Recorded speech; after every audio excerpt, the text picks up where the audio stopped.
Hey everybody, it's Palmer with Heresy Productions, just doing a product review, my first product review for the most part, of my new Airbrush setup, or what I have for it so far.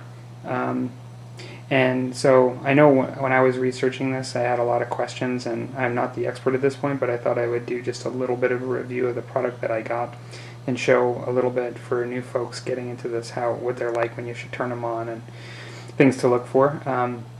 This one is the Paasche D3000R air compressor. I've started with the air compressor to discuss my airbrush setup only because it was the largest investment that I purchased as part of this. I know there are many different options for producing air for your airbrush. There are tanks, little cans that you can use for compressed air.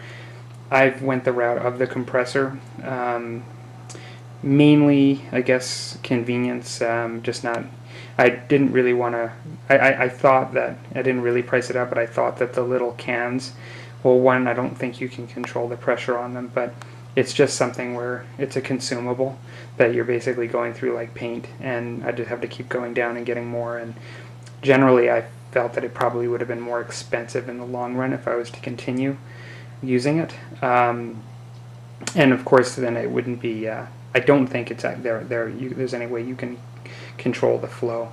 As well, you could go the large air tank, which I didn't research heavily. I think a lot of people like using that method, and you just go down and fill up the large tank, and you probably can get pressure valves. I just decided to go the compressor route. I'm not arguing this route over the others, but this is just the route I went. So this is the Paasche 3000R. It comes with a tank, a storage tank for compressed air.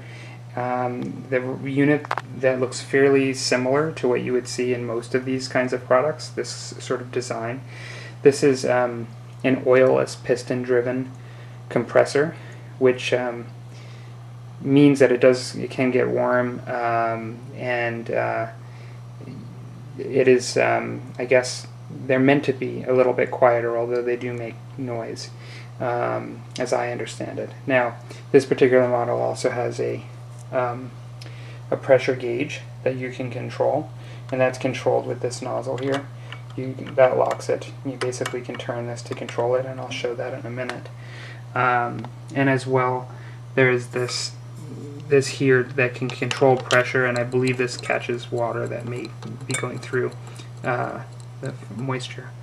As I said, I'm not an expert on this, but I will say that I got one of these and I brought it home, and even though in my experience it takes a really long time to enact the auto shut-off, which basically when this gets to a certain pressure that you set, it's supposed to shut off and then just allow you to use the tank air as if you were using the tank option like that I described earlier without the compressor.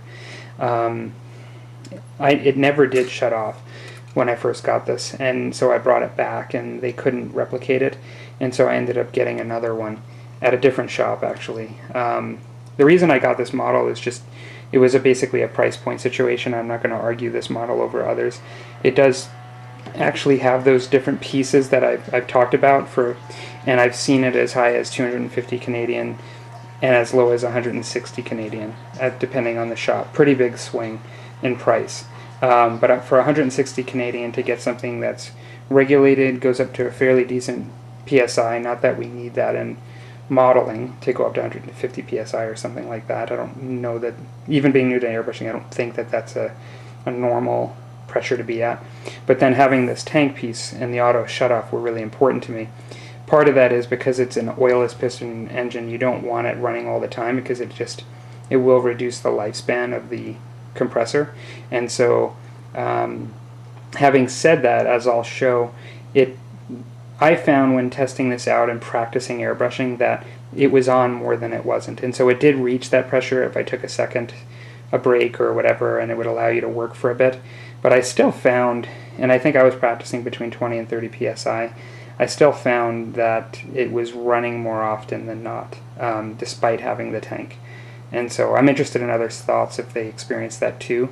Maybe there's something I'm doing wrong, or maybe if I run it at 10 to 15 psi, I won't experience that as much. It won't be running all the time. I didn't find it too unpleasantly noisy.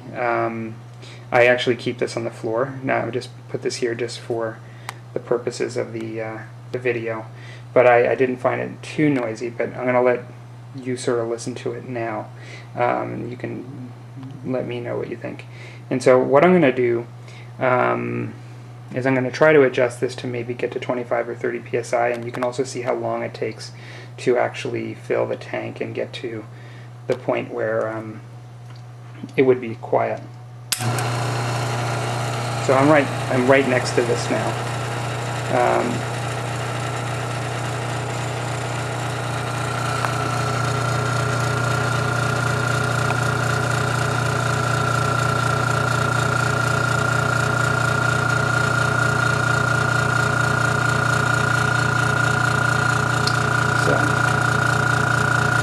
Oh, I have it all, I apologize, I have it all turned down all the way.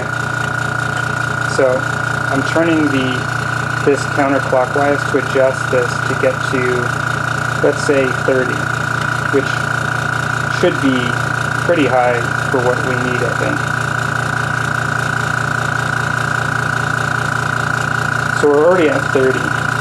It already built enough pressure to get there. So it actually was relatively quick, I think.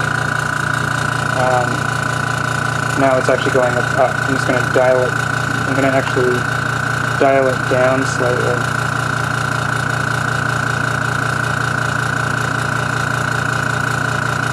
So I find it very adjustable.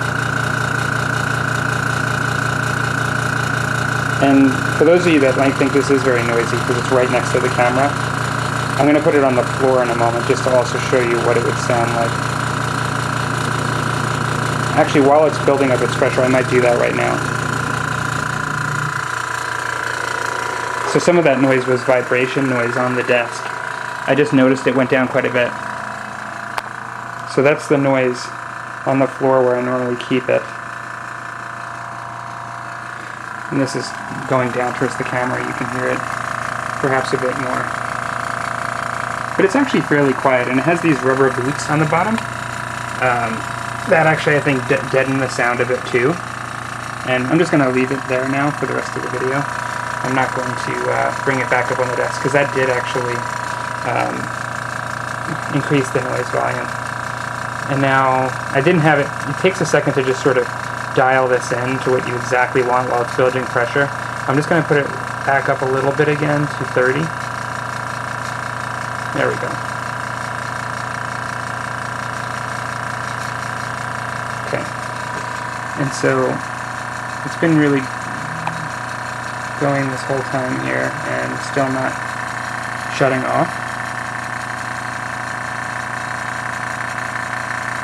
Now it's showing that I've recorded 8 minutes and 30 seconds, but it's not been on the whole time. There we go. So now it's actually at its pressure, and I didn't dial it exactly at 30, I suspect. I'll just turn this up just a little bit again. I'm still new at this, so I've got it pretty close now to 30. Okay. So for the rest of my setup, before I show you how that will kick in and stuff, I'll show you the airbrush that I got. One of the things I did see that I really liked was this Iwata. It's a product, I don't have the exact name, but it basically allows you to, I think it's like a cleaning station, and basically you can shoot it into here. It has a filter in here, and it allows you to have a contained way of cleaning your airbrush, and it also has an airbrush holder on it. So I thought it was kind of cool. I mean, it's like 20 bucks, you know, fairly reasonable for just a nice, convenient thing to hold your airbrush. The airbrush itself that I purchased was a Badger 105 Patriot. Again, I'm not going to really go into a lot as to defending this. There were a number of brushes I would have been fine to buy. Some of it was opportunity when I was at the store, having one that I've read about that I wanted. Paasche has one that I think is called a Talon that I would have purchased if they had it there. Also, I think a nice airbrush. As well, Iwata has one that I believe is called an Eclipse, and I forget the, I know there's a number of Eclipses, but it was a very similar gravity feed dual action that was probably the highest price out of the three, this being between the Paasche and that.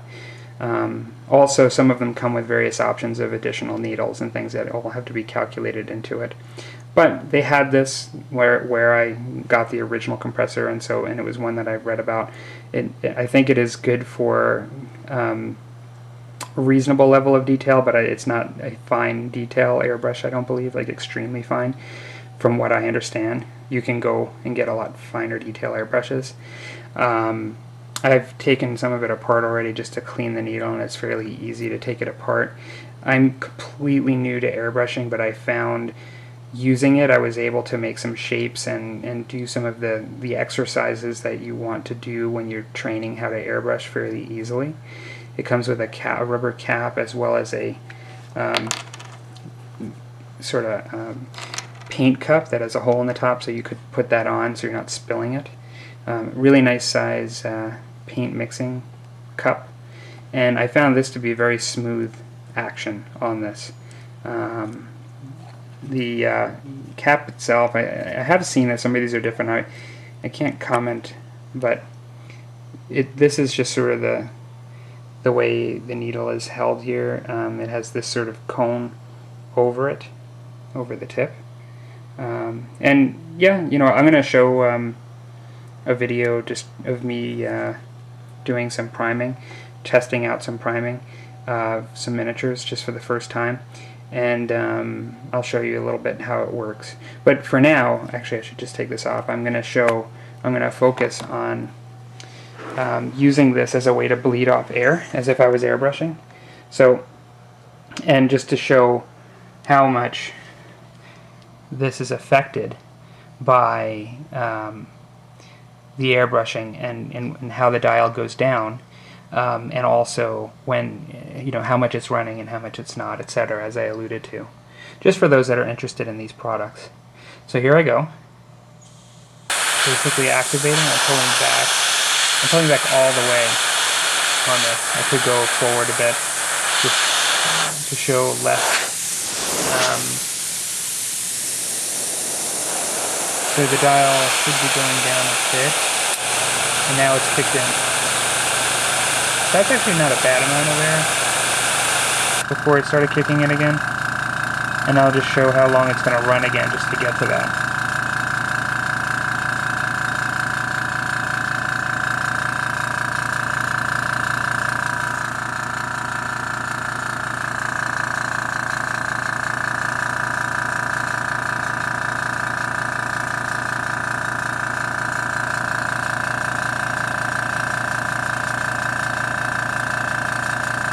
So it's showing at 30, but it's still running. So I found that it's an auto shut off, but it's not like really sensitive. It doesn't like appear like on the regulator you're at, where you think you're at, and just shut off immediately. Like it runs for a bit. As you can see, it's still running.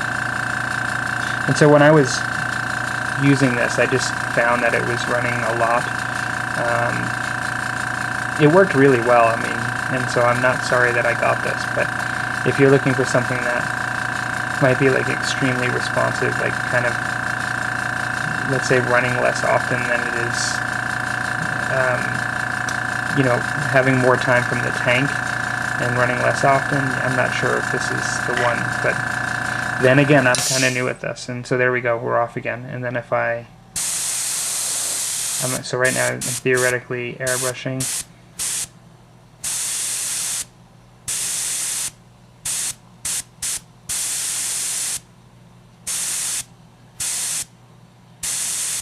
So you could,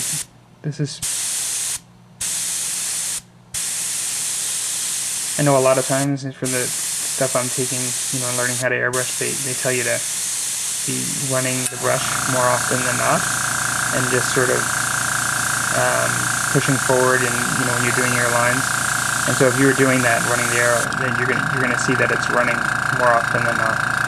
Okay, thanks everybody. I'm gonna be back with another video just showing some miniatures and just showing how I do some priming, my first try at it with the airbrush. Take care.